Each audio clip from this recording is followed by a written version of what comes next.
Bismillahirrahmanirrahim. Assalamualaikum warahmatullahi wabarakatuh. Alhamdulillahirrabbilalamin. Wabihi nasta'in ala umur dunia waddin. Wassalatu wassalamu ala rasulillah ajmain amma ba'du. Yang terhormat Dr. Ali Muhtarom MPD selaku dosen mata kuliah Metodologi Studi Islam jurusan Manajemen Pendidikan Islam kelas MPIA. Yang paling utama, marilah kita panjatkan puja dan puji syukur kehadirat Allah Subhanahu wa Ta'ala yang telah melimpahkan nikmat terutama iman dan Islam. Salawat sertakan salam marilah kita curahkan kepada junjungan kita, yakni Nabi Muhammad Sallallahu Alaihi Wasallam. Baiklah, perkenalkan, nama saya Dabiazki Khairul Ilham dengan NIM 2412511 sebagai moderator sekaligus presentator pertama, dan rekan saya yang bernama Uswatun Hasanah dengan NIM 2412519 sebagai presentator kedua yang akan membawakan materi dengan judul Ijtihad sebagai Prinsip Gerakan Islam. Oke, kita akan bahas latar belakangnya terlebih dahulu. Ijtihad adalah upaya yang dilakukan umat Islam untuk menemukan hukum Islam dalam menghadapi persoalan baru. Ijtihad merupakan prinsip gerakan Islam yang dinamis dan adaptif terhadap perubahan zaman. Ijtihad memungkinkan fleksibilitas dalam penafsiran hukum sehingga mampu mengantisipasi dan merespon perkembangan sosial dan ekonomi yang terus berubah. Oke, kita lanjut ke pembahasan. Dalam Islam, ijtihad meliputi semua dimensi ilmu-ilmu keislaman yang dimana akidah, syariat, dan akhlak sebagai ajaran dasar dengan berbagai implikasinya.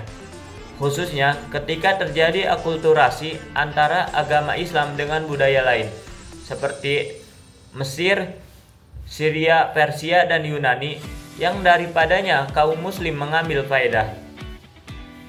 Persoalan baru ini yang muncul direspon oleh kaum muslim melalui ijtihad. Karena itu, mujtahid di kalangan kaum muslim muncul pada berbagai bidang. Mujtahid di bidang akidah Islam atau tauhid disebut mutakalimin. Mujtahid di bidang hukum atau fikih disebut fuqaha atau usul fikih. Mujtahid di bidang filsafat disebut filosof Islam atau saintifis Islam. Mujtahid di bidang akhlak dan tasawuf disebut sufi, yang dalam perkembangannya disebut juga syekh, mursyid atau khalifah. Mujtahid di bidang tafsir disebut mufassir, dan mujtahid di bidang hadis disebut muhaddis, dan lain-lain. Para mujtahid tersebut berusaha dengan sungguh-sungguh mendalami ilmu keislaman tertentu di bidangnya masing-masing, sehingga mereka pantas disebut mujtahid. Mereka melakukan ijtihad dengan berbagai interpretasi, kias atau analogi terhadap teks-teks Al-Quran dan hadis dengan bertumpu pada maqasid al-syariah demi kemaslahatan umat manusia pada umumnya. Melalui ijtihad, persoalan baru yang muncul dapat diketahui kedudukannya dalam Islam. Demikian pula kaum muslimin dapat menghadapi kemajuan sesuai dengan tuntunan zaman tanpa menyimpang dari ketentuan ajaran Islam. Demikian pentingnya ijtihad dalam Islam, sehingga walaupun hasilnya salah atau keliru tetap diberi pahala.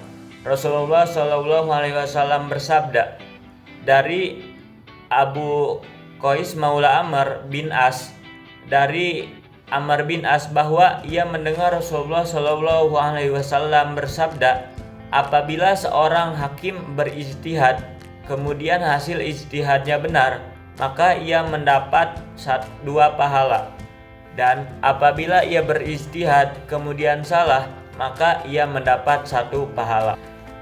Pada saat ijtihad berkembang dalam dunia Islam, yaitu pada periode klasik Islam 650 sampai 1250 Masehi atau sekitar abad ke-2 sampai abad ke-7 Hijriah, umat Islam mengalami kemajuan pesat. Agama Islam meluas melalui Afrika Utara sampai ke Spanyol di barat dan melalui Persia sampai ke India di timur. Daerah-daerah itu tunduk kepada kekuasaan khalifah. Pada masa ini, perkembangan ilmu pengetahuan baik dalam bidang agama maupun dalam bidang non-agama dan kebudayaan Islam zaman ini melahirkan ulama-ulama besar seperti Imam Malik, Imam Abu Hanifah, Imam Syafi'i, dan Imam Hanbal di bidang hukum, Wasil bin Atha, Abu Huzail Al-Nazam, dan Jubal dalam bidang teknologi, Zunnun Al-Misri, Abu Yazid Al-Bustami, Al-Hallaj, Al-Hajwiri, Al-Khojaji, dan lain-lain dalam bidang tasawuf, Al-Kindi, Al-Farabi, Ibnu Sina dalam bidang filsafat, dan Ibnu Hisham, Jabir bin Hayyan, Al-Khwarizmi, Al-Mas'udi, dan Ar-Razi dalam bidang ilmu pengetahuan. Pada perkembangan selanjutnya, ketika wilayah kekuasaan Islam semakin meluas dan bangsa-bangsa lain yang masuk Islam, konsekuensinya terjadi akulturasi budaya karena mereka yang masuk Islam tersebut dan telah berikrar sebagai seorang muslim tetap membawa tradisi dan cara berpikirnya ke dalam Islam yang dapat memicu munculnya sinkretisme dan perbedaan pendapat serta aliran-aliran dalam Islam, misalnya paham Jabariyah dan Qadariyah. Akulturasi yang terjadi antara agama Islam dengan agama-agama dari budaya tersebut dapat terkait dengan semua dimensi ajaran Islam, baik akidah, syariat, dan akhlak, serta konsekuensinya terjadi akulturasi budaya karena mereka yang masuk Islam tersebut dan telah berikrar sebagai seorang muslim tetap membawa tradisi dan cara berpikirnya ke dalam Islam, dapat memicu munculnya sinkretisme dan perbedaan pendapat serta aliran-aliran dalam misalnya paham Jabariyah dan Qadariyah. Akulturasi yang terjadi antara agama Islam dengan agama-agama dan budaya tersebut dapat terkait dengan semua dimensi ajaran Islam, baik akidah, syariat, dan akhlak, serta implementasinya yang pada gilirannya dapat menimbulkan persoalan baru dan rumit yang memerlukan ijtihad guna mengetahui kedudukan persoalan tersebut dalam ajaran Islam. Dengan semangat ijtihad, persoalan baru tersebut dihadapi oleh para ulama dengan mengerahkan segala kemampuannya agar persoalan itu dapat ditemukan solusinya. Para ulama menyandang predikat mujtahid, terdiri dari ulama-ulama yang lebih mantap akidah, syariat, dan akhlaknya. Kemudian mereka menambahkan dengan ketajaman penalaran yang logis dan kritis untuk menggali dan menumbuhkan berbagai ilmu-ilmu keislaman. Berhubung karena filsafat sangat relevan dengan maksud ini, maka umat Islam dengan cepat menyerap filsafat Aristoteles dari Yunani. Hal ini dimaksud sebagai alat bantu untuk memahami roh dan dinamika ajaran Islam. Baik, selanjutnya, dengan demikian lahirlah berbagai hasil ijtihad pada semua dimensi ajaran Islam tanpa kecuali, baik itu mengenai syariat sebagai dimensi lahiriah atau eksoterik dengan segala implikasinya, maupun mengenai pemahaman hakikat di balik syariat sebagai dimensi batiniah atau esoterik dengan segala pengalaman dan pencapaian spiritualnya. Konsekuensinya, kehidupan umat Islam yang semula sangat sederhana, yaitu berusaha taat kepada Allah dan Rasul-Nya, mulai berkembang bersentuhan dengan problema yang rumit atau rigid sebagai akibat akulturasi itu. Identifikasi ilmu-ilmu keislaman yang semula tidak dikenal seperti ilmu kalam, ilmu fikih, ilmu tasawuf, ilmu tafsir, ilmu hadis, dan lain-lain mulai bermunculan dengan karakteristiknya masing-masing. Walaupun pada prinsipnya ilmu-ilmu tersebut terkandung atau implisit dalam Al-Quran dan hadis sebagai sumber utama ajaran Islam, namun hal itu perlu diketahui korelasinya dengan esensi ajaran dasar Islam agar secara ijtihadiyah dapat dipandang sebagai dinamika ajaran Islam.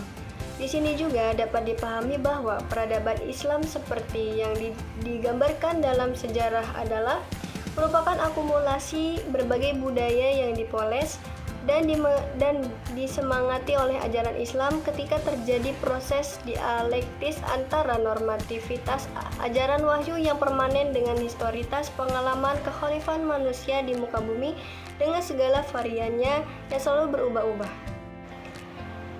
Dalam kaitan ini, perlu dipahami bagaimana mengimplementasikan normativitas ajaran Islam terhadap kehidupan manusia yang selalu berubah-ubah sesuai kemajuan pada suatu tempat dan waktu tertentu dengan segala variannya, tanpa mengutak-atik ajaran wahyu yang bersifat tetap dan absolut itu. Persoalan-persoalan tersebut hanya dapat diketahui kedudukannya dalam Islam melalui ijtihad sebagai kunci dinamika Islam yang secara terus-menerus merespon perkembangan zaman dan telah menjadi suatu keharusan sejak wafatnya Nabi Muhammad.